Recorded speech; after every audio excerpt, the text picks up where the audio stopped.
예수님께서 12살에 있었던 일을 가지고 오늘 말씀을 증거하려고 합니다.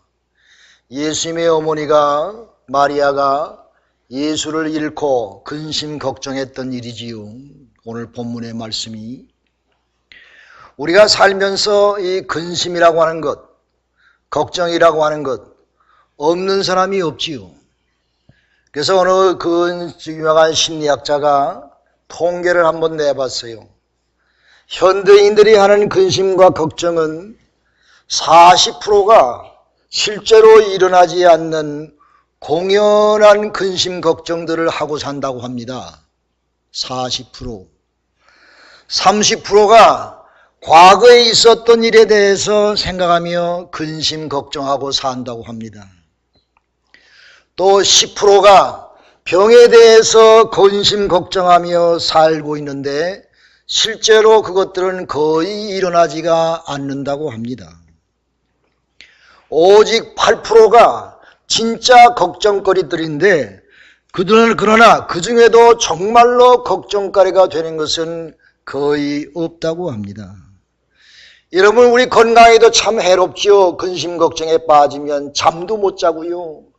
근심 걱정 가운데서 밤을 꼴딱 새울 때가 때때로 여러분 한 달에 한 번 있습니까? 두 번? 아니면 두 달, 세 달에 한 번 있습니까? 때때로 우리 인간들은 이렇게 건강에도 좋지 않은 근심 걱정 가운데 살아갈 때가 참 많이 있는 것입니다. 그래서 어떤 젊은이가 목사님에게 찾아와가지고 이렇게 얘기했어요. 목사님, 저는 제발 걱정 없는 곳에서 살고 싶습니다. 목사님이면 알만한데 좀 가르쳐 주세요. 그랬더니 목사님이 하시는 말씀이 젊은이 그래? 그러면 저 산 너머 공동모지에 가서 좀 살아보지. 그러시더래. 그러므로 우리는 걱정 근심이 없다고 하는 사실인 것입니다. 예수님도 분명히 말씀하셨죠. 너희가 걱정함으로 키를 한 잔이나 더 할 수 있느냐라고 탄식한 것이 예수님이신 것입니다. 여러분, 세계를 지배할 나폴레옹이 겁날 게 어디 있어요. 그런데 그가 걱정거리가 하나 있었어요. 그가 이발소에 앉아가지고 이발할 때, 면도할 때 걱정이 많았답니다. 왜? 세상을 지배하며 적들을 많이 갖고 있었기 때문에 혹시 이발사가 간첩이 돼가지고 나쁜 마음을 품고 자기의 목을 베지는 아니할까 이렇게 걱정하면서 이발을 했다고 하는 말이 전해 내리고 있습니다. 여러분, 어느 가정에 근심 아줌마가 하나 있었어요. 근심 아줌마가 있었는데 그 해는 농사가 잘 돼가지고 풍작이었어요. 얼마나 많이 열매를 거두는지 몰라. 그래서 감자를 그냥 너무너무 많이 캐가지고 동네 사람들이 와서 아이고 아줌마 올해는 근심 걱정이 없겠네. 그러니까 이 아줌마가 하는 말이 아이고 지난해는 썩은 감자가 많아가지고 돼지 줄 거 걱정 안 했는데 올해는 감자가 하나도 안 썩고 너무 잘 되니 어떻게 하면 좋을지 걱정이네. 그러답니다.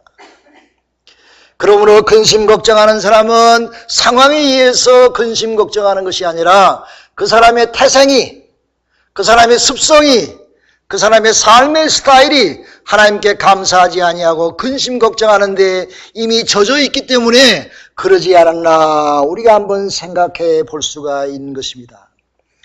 너희는 내일을 위하여 염려하지 말라. 내일 일은 내일 염려할 것이요 한날의 괴로움은 그날의 족하니라. 너희는 아무것도 염려하지 말고 오직 모든 일에 기도와 간구로 너의 구할 것을 감사함으로 하나님께 아뢰라. 우리 다 아멘 합시다. 아멘. 여러분, 근심이라고 하는 말은 영어로 worry라고 하는 뜻입니다. worry라고 하는 뜻을 히라보 근본 어원에서 찾아보면 두 가지 말의 합성을 합니다. 하나는 마음이라는 의미가 거기 담겨져 있고 하나는 나눈다고 하는 의미가 담겨져 있대요. 그러므로 이 둘의 합성이니까 마음 나누기지요. 다시 말해서 그 마음은 늘 나누어져 가지고 두 마음을 갖고 살기 때문에 근심할 수밖에 없다고 하는 말입니다. 그러므로 우리의 마음속에 먹을까 말까, 할까 말까, 갈까 말까, 이럴까 저럴까, 말씀대로 살까 불순종할까, 교회 갈까 말까, 저 친구 사랑할까 말까, 이렇게 두 마음으로 늘 살아가기 때문에 그 사람은 근심 걱정하지 아니할 수가 없는 것입니다. 사랑하는 여러분, 오늘 염려를 치료하는 묘약을 여러분에게 가르쳐 드리겠어요. 이 약만 잡수시면 근심 걱정이 싹 날아갈 줄로 믿습니다. 여러분, 기도약입니다. 기도약. 기도 많이 하시면 근심이 날아갑니다. 또 기뻐약입니다. 기쁨약입니다. 항상 기뻐하시기를 바랍니다. 또 세 번째는 믿음약입니다. 믿음을 갖고 사시기 바랍니다. 의심하지 말고 주님의 말씀을 믿고 걸어가시기를 바랍니다. 갈까 말까, 할까 말까, 믿을까 말까, 여긴가 저긴가. 믿음으로 살아가시면 하나님께서 여러분의 모든 근심 걱정을 물리쳐 주실 줄로 믿습니다. 일하기에 힘쓰시길 바랍니다. 열심으로 일하시기를 바랍니다. 또 여러분의 축복을 세어보시기 바랍니다. 이미 받은 축복과 복을 세어보시면 근심 걱정이 넘어갈 줄로 믿습니다. 마지막으로 가장 중요한 것은 자신에게 내 주의를 기울이지 말고 예수 그리스도와 이웃에게 여러분의 주의를 집중하셔서 그들을 섬기고 돌보는 일에 앞장서시길 바랍니다. 그러면 근심 걱정은 넘어가고 하나님의 영광 가운데서 아름다운 복된 삶을 살게 될 줄로 믿습니다. 예수님의 어머니 마리아가 나는 너를 찾지 못해서 근심하여 찾았노라 그랬습니다. 예수님의 가정이 유월절에 예루살렘에 가서 유월절을 지키려고 올라갔지요. 유대인들은요 꼭 유월절을 아주 중요하게 지켰습니다. 그래서 12살 먹은 이 예수는 부모님과 함께 예루살렘으로 올라가서 유월절을 지키게 했습니다. 이 예수님의 어머니 마리아는 아주 예수를 어릴 때부터 종교교육, 믿음교육을 철저히 시키고 살았어요. 성경에는 많이 나와 있지 않지만 도마복음 이 외경에 보면은 예수님의 교육에 대한 이야기가 참 많이 나오고 있습니다. 예수님은 3살 때 술을 단 옷을 입고 살았습니다. 술이라는 건 뭐냐면 이 하나님의 말씀을 의미하는 이 실밥, 여러분 주실 보면 덜렁덜렁 달고 다니는 옷 입고 다니죠. 그게 다 하나님의 말씀이에요. 그 예수님이 3살 때부터 그 옷을 입고 살았습니다. 또 예수님은 5살 될 때에 쉐마 교육을 철저히 받고 살았습니다. 쉐마 교육은 신명기 6장 1절 이하에 나와 있는 말씀이지요. 이는 곧 너희 하나님 여호와께서 너에게 가르치라고 명하신 명령과 기료와 법도와 너희가 건너가서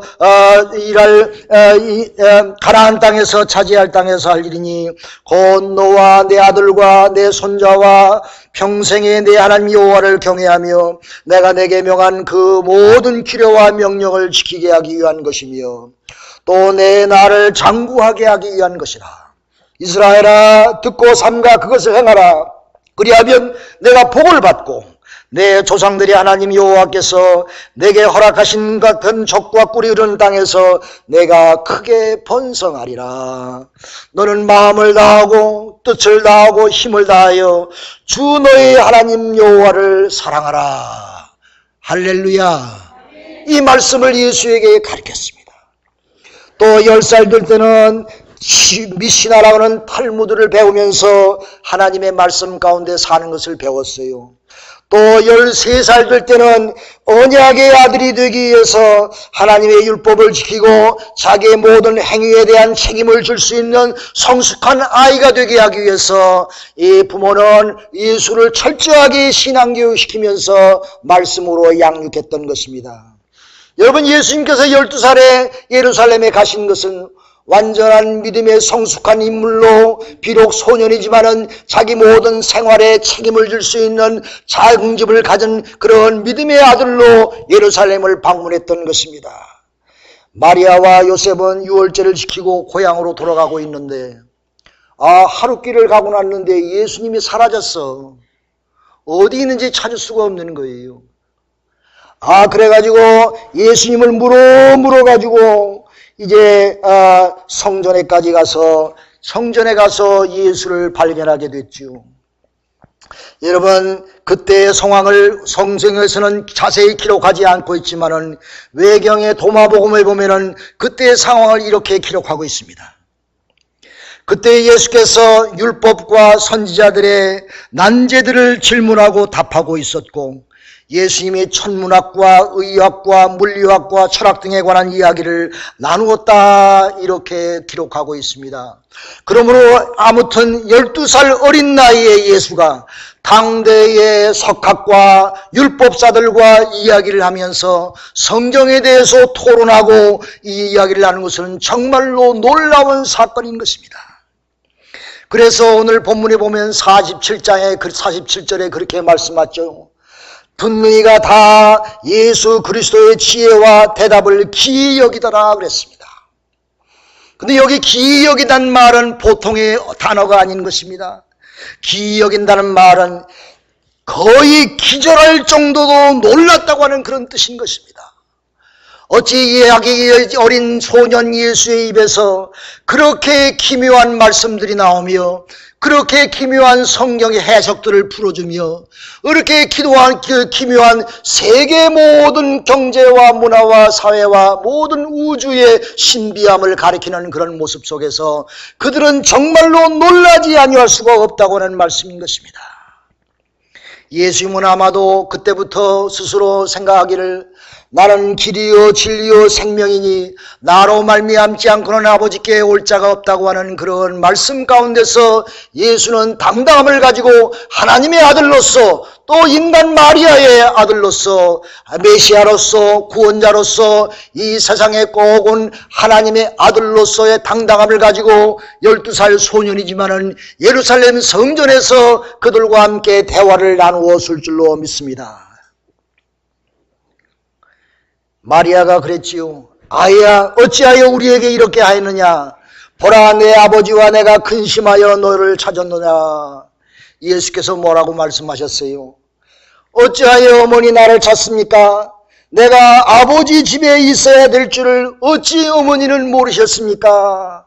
이렇게 예수님께서는 대답하셨습니다. 하나님의 성전은 예수의 몸이지요. 예수님이 주인이시지요. 예수님의 교회의 머리 되셨지요. 예수님께서 모든 교회의 주체가 되시며 주인이 되신 그분이 내가 아버지 집에 있어야 될 것을 어떻게 마리아 어머니시여 어찌 알지 못하였나이까? 이렇게 말씀하셨습니다. 예수님은 그때부터 하나님의 뜻, 하나님의 사명에 대해서 자신의 인생의 목적에 대해서 뚜렷이 알고 있었습니다. 아버지의 일에 하나님 아버지의 뜻과 자신이 이 땅에 온 목적을 아주 깊이 인식하고 있었어요. 처음으로 예수는 마리아에게 아버지의 집이라 성전을 얘기했습니다. 그러므로 마리아는 그 말을 이해하지 못했다고 그랬습니다. 귀히 여기며 예수의 말을 이해하지 못하고 예수를 책망했다고 하는 사실을 성경을 우리에게 가르쳐주고 있지요. 여러분, 제가 4살 때요 가출했습니다. 4살 때. 그래가지고 우리 아버지 어머님이 3일을 찾았어요, 나를.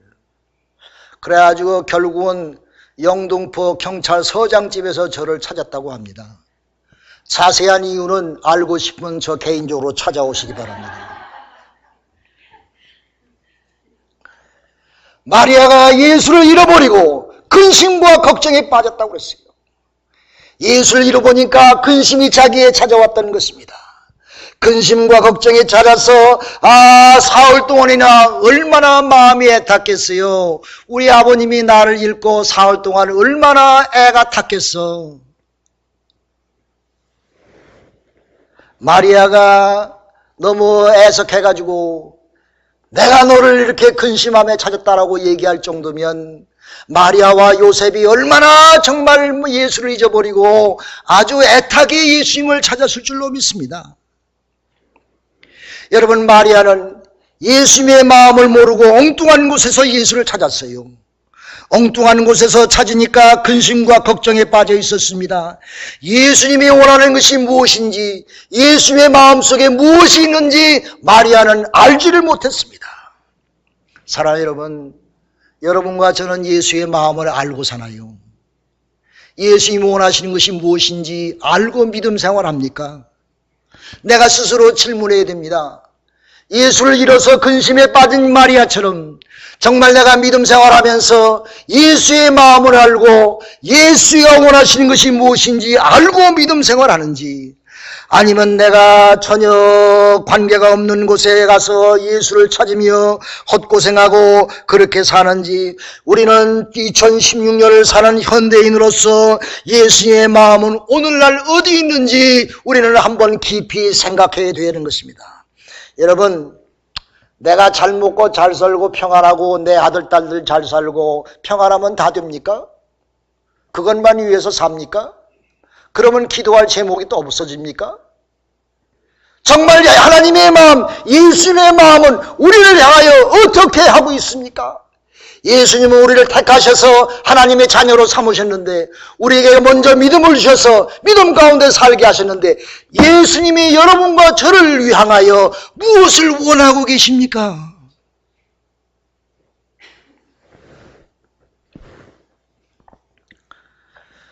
오늘날 세계 경제는 부익부 빈익분이 극대화하여 0.7명의 사람들이 세계 전체 부의 60% 이상을 가지고 있다고 합니다. 극소수의 사람들이 세계 경제의 대부분을 차지하고 있어요.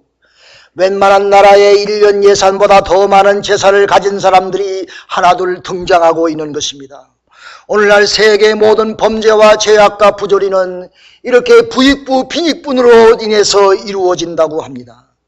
사람은 본성이 재산을 많이 가지면 가질수록 더 많은 욕심을 갖게 되는 것입니다. 오늘 한국의 박근혜 사건도 그 결과가 아닙니까? 얼마나 마음이 아픈지 몰라요. 오늘 세계는 근심과 걱정과 전쟁과 기아에 서덕이고 세상 곳곳에는 전쟁이 끊기지 않은 것입니다. 그 사람들이 다 하나님의 백성이 아닙니까? 우리만 하나님의 백성입니까? 하나님은 그들을 사랑하지 아니하십니까? 요나를 통해서 죽고자 하는 백성을 살리려 하시지 않았습니까? 오늘날 세계의 가장 큰 문제가 뭔지 아세요? 난민 문제입니다. 난민. 이 세계에 지금 난민의 숫자가 몇 명인지 아세요? 6천만 명을 넘어서고 있습니다. 6천만 명이면 한국의 인구보다 더 많은 숫자입니다. 여러분, 요새 청와대 앞에서 데모하는 사람들 보면 아이고 인산인해를 이루고 있지요. 아마 100만 명이나 될지, 얼마나 많은 사람들이 데모하는지 몰라요. 박근혜 물러가라고. 그렇게 수많은 사람을 보면 그냥 눈이 버떡 떠지는데, 여러분 6천만 명이라는 사람이 난민이 되어서 인종적으로 종교적으로 국가적으로 아무 보호를 받지 못하고 어디 가서 기대어 살 수 없고 먹을 것 집과 모든 의식주를 다 잃어버리고 난민이 되어서 어디 좀 나를 기댈 수가 없나 그러고 찾고 있는 사람들이 6천만 명이 되고 하루에 1분 만에 24명의 난민이 색출된다고 합니다. 이들은 지금 시리아에서 많이 나오고 있고 케냐와 이라크와 아프가니스탄, 소말리아, 에티오피아, 중앙아프리카, 미얀마, 앙골라, 수단, 콩고 민주공화국 수많은 나라에서 그 나라에 의지할 것이 없어서 그 나라를 버리고 빈손으로 난민의 자기에 가울려 이제 살 곳을 찾아 나서고 있는 사람들이 한두 명이 아니고 6천만 명이 넘는다고 합니다. 생각해 보세요. 주님의 마음이 어디가 있겠습니까? 주님의 마음이 어디 있겠습니까? 지금까지 미국은 약 300만 명의 난민을 받아들이고 있다고 합니다. 시리아 난민도 많이 받아들였대요. 우리가 믿는 자로서 이 난민을 위하여 기도하고 특별히 성탄절을 맞이하여 가난한 자, 억압한 자, 억압받는 자, 불쌍한 자를 위하여 우리는 기도하고 도움의 손길, 사랑의 손길을 뻗쳐야 될 때가 이때인 줄로 믿습니다. 여러분, 베델교회는 주는 교회가 된 줄로 믿습니다. 큰 목소리로 아멘. 예. 교회는 건물이 아니고 여러분의 교회입니다. 주는 교회입니다. 우리 신앙생활 속에서 주님의 마음을 모르고 주님이 우리에게 원하시는 바가 무엇인지 그 뜻이 무엇인지 모르고 사는 것도 하나님 앞에 큰 죄악의 길인 것인지라. 우리는 마음이 어디 있습니까? 주님의 마음에 우리의 마음이 동참해야 될 줄로 믿습니다. 주님이 우리에게 하기를 원하시는 것이 무엇인가 기도하면서 찾으면서 그 일을 위하여 헌신 봉사해야 될 줄로 믿습니다. 여러분, 그런 말이 있어요. 내 생각을 바꾸라. 그리하면 내가 세상을 바꿀 수 있느니라. 내가 새 사람이 되어라. 그러면 내 가정이 새로워지느니라.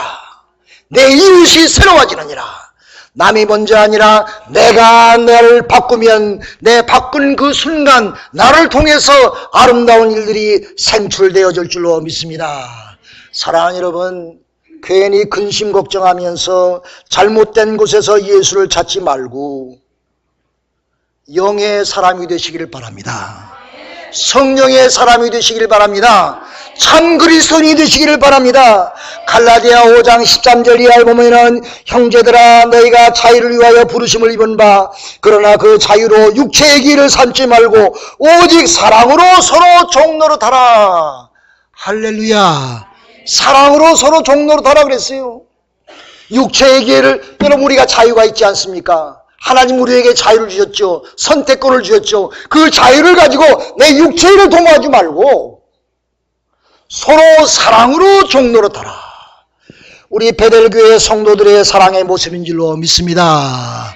서로 사랑으로 종노릇하시길 바랍니다. 종이라는 것은 뭐예요? 섬기는 사람들이지. 뭐 나를 좀 알아주지 않네.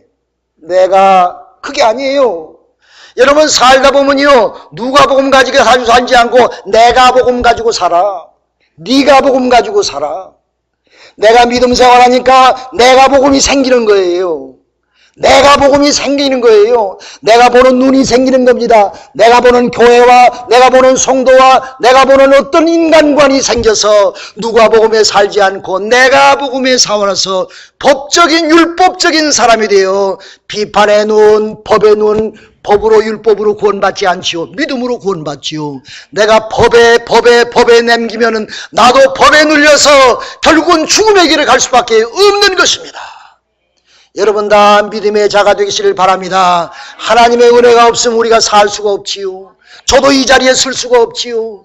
여러분, 주님의 교회에 나올 수가 없지요. 하나님의 은혜 때문에 우리는 승리하고 살 줄로 믿습니다. 그러면 여러분은 성령의 열매를 맺으시기 바랍니다. 성령의 열매의 중요한 건 뭐예요? 사랑의 열매지요. 여러분, 사랑의 열매를 맺으세요. 여러분, 믿음 생활하다 보면 자꾸 미워하는 사람이 자꾸 많아집니까? 아니면 사랑하는 사람이 많아집니까? 미워하는 사람이 많으면 내가 율법의 사람이 돼서 그래요. 내가 하나님의 말씀을 아는 건 좋은데 거기에 종이 돼버렸어. 율법은 몽학선생인 것입니다. 우리를 깨우쳐서 우리의 믿음을 성장하게 만드는 것입니다. 우리는 은혜의 사람이 될 줄로 믿습니다. 은혜의 사람, 용서의 사람, 자비의 사람, 긍휼과 화평과 오래 참고 충성과 온유와 절제니 이러한 것을 금지할 법이 없느니라. 할렐루야. 화평케 하는 자가 되시길 바랍니다. 옆에 사람과 악수하면서 얘기합시다. 나는 화평케 하는 자입니다. 나는 화평케 하는 자입니다. 나는 싸움을 일으키는 자입니다. 안 되지. 나는 화평케 하는 자입니다. 사랑하는 여러분, 주님의 마음을 알고 주님의 뜻을 깨닫고 주님이 나에게 원하시고 행한 것이 무엇인지 하나님의 영광을 위하여 사시길 바랍니다. 특별히 성탄의 계절에 불우이웃을 위하여 돕기를 바랍니다. 여러분, 돈이 없어서 돈 못 돕는다는 건 짝 거짓말이에요. 마음이 없어서 그렇지. 정성이 없어서, 사랑이 없어서 그렇지. 여러분, 저는 이렇게 다니면서 쓰레기통을 뒤지는 아줌마들을 가끔 봅니다. 그런데 얼굴을 보면요, 찌그러진 얼굴이 아니야. 얼굴이 환해. 웃으면서 쓰레기통을 뒤지고 있어. 내가 그 사람 대해서 묻지는 않지만은 그 사람이 아마 그 쓰레기통을 뒤지지만은 그 일을 통해서 선한 일을 이기 위해서 한다고 하는 것을 내가 다 보면 느껴요. 마음만 있으면 못할 것이 없습니다. 하나님의 사랑으로 비우프로 이웃을 위하여 기도하고 전도하고 봉사하고 하나님의 영광을 위하여 충성하는 여러분과 제가 되기를 주님의 이름으로 축원합니다. 기도합시다.